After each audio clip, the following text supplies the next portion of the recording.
In the bustling city of Lagos, where dreams rise with the sun and fall with the tide, lived a man named Tund Bakari. He wasn't just any man.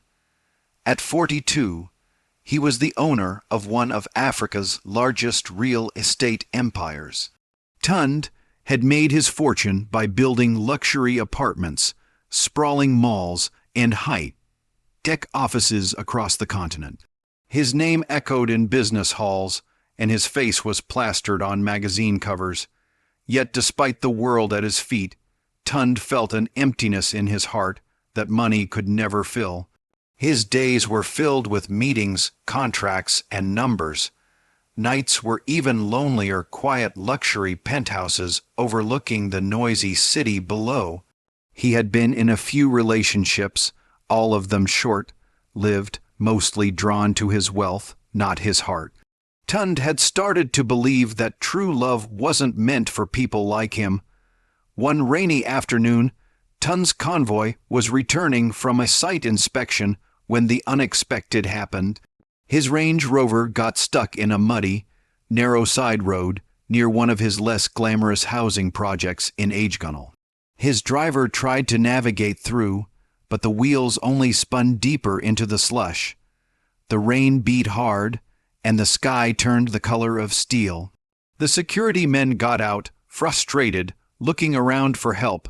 That's when she appeared, Amara. She was wearing a yellow helmet, boots covered in mud, sleeves rolled up on her muscular arms. She was a site worker on the nearby building, coordinating labor and lifting bricks like she was born to do it. With her bright eyes and steady stride, she walked over and asked calmly, "You need help?" Tund, still inside the car, watched her through the tinted window. She didn't flinch when she saw the guards or the luxury car.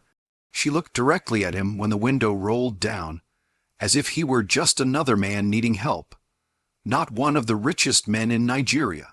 He nodded. "Yes, the car's stuck." She smiled slightly. "Let me see what I can do." She waved over a few other workers from the site, and together, with ropes, wooden planks, and good old-fashioned grit, they managed to get the car moving again. Mud splashed on her pants, rain soaked her shirt, but she laughed as they got the car out of the ditch. Tund stepped out, offering his hand. "Thank you," he said, genuinely. "No problem," she replied, wiping her hands on a cloth. "Drive safe next time. These roads don't care how expensive your tires are." Her honesty struck him like thunder. She wasn't trying to impress him, and that made her unforgettable. He asked her name before he left, and she told him, Amara Obai.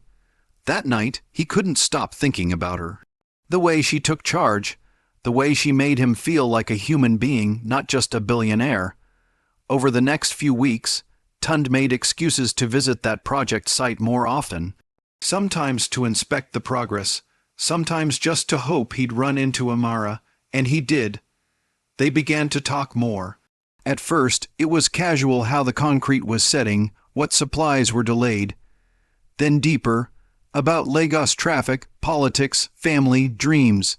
Tund learned that Amara had come from Enugu to Lagos, working construction jobs to save money for her younger brother's education. Her father had died when she was a teenager, and she'd taken up the role of provider since then. She was strong inside and out. And slowly, without even realizing it, Tund began falling for her. But not everyone saw it as beautiful. His inner circle warned him, "She's a worker, Tund. It'll ruin your image." His business associates laughed it off. "A construction worker, you can't be serious." Even some family members suggested it was a phase, rich men's boredom. They said. Tund didn't care. He admired Amara's resilience more than he admired boardroom strategies. He respected how she earned every naira through sweat, how she never asked him for favors, not even when she knew who he was. She kept her dignity, always. He invited her to lunch one Sunday, away from the dust and concrete. They sat in a small garden cafe in Aikja, surrounded by blooming hibiscus and the hum of quiet conversation. She wore a simple dress, her hair tied back, no makeup, just Amara as she was. "You're different," he told her. "How so? You see me, not the money, not the power, just me." She looked at him with that same steady gaze. "That's the only version I care about." And that was the moment Tund knew. He didn't want a woman who completed his image. He wanted one who completed his soul, but real love isn't built on feelings alone. There were storms ahead. Amara felt the pressure. The media found out. Headlines screamed. *billionaire and bricklayer. *paparazzi began stalking her work site. Some of her coworkers treated her differently, some jealous, some distant. Even her landlord increased her rent, assuming she was now rich by association. She withdrew, not because she stopped loving him, but because she didn't want to be his weakness. "Your world isn't made for people like me," she said one evening, her voice low. "I don't belong in boardrooms or ballrooms." Tund took her hand gently. "Then I'll build a new world, one where we both belong." He meant it. He offered to marry her that night, not with a diamond ring, but with a small key, a symbolic gesture to a new house he had built just for them. Not a mansion, not a palace, a home. Amara didn't answer right away. She needed time. She wanted to be sure it wasn't pity or impulse. Weeks passed. Tund didn't chase her. He waited. Then one day, she showed up at his office, still in her work boots, still smelling of sun and dust. "I'm not afraid of your world anymore," she said, placing the key back in his hand, "but I want to build ours together from scratch." He smiled, stood up, and pulled her into his arms. They didn't become the typical billionaire couple. They didn't move to Dubai or Paris. They stayed in Lagos. She continued to work, training other young women in construction, starting a small business of her own. He supported her without overshadowing her. They built schools together in rural villages. They started a foundation to support women in trades.